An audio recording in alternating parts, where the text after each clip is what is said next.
returns on disruptive innovation are not immediate.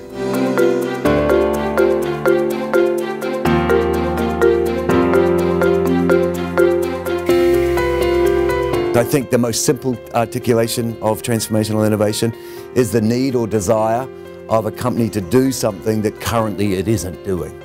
The ambition or desire to play in a space that they don't play in today. Certainly in every case, transformational innovation will require the company to do something it is unfamiliar with doing today. So when you are doing something that you are unfamiliar with doing, and you have a set of best practices in place, and often the type of companies that we deal with, Fortune 100 companies, are all gold standard of players in their space, and they're now having to do something that they're unfamiliar with doing.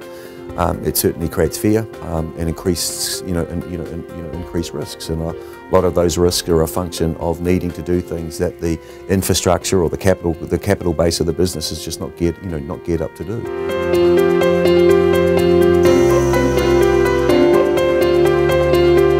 If you use focus groups and qualitative research to get a better definition on what it is you're setting out to transform, that can be useful.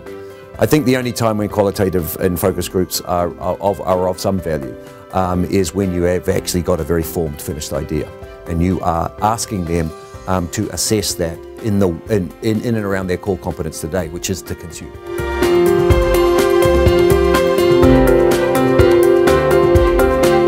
If you're not restless about where you get stimulation from, don't go into innovation in the first place. My responsibility as somebody who manages a firm full of those sorts of people is to provide you with an incredibly stimulating environment. I'm not into foosballs and and bean bags and feng shui or anything like that. It isn't about Toy Town, but I have to provide them. I give them 4 or 5 things to work on at any one point rather than one thing to work on.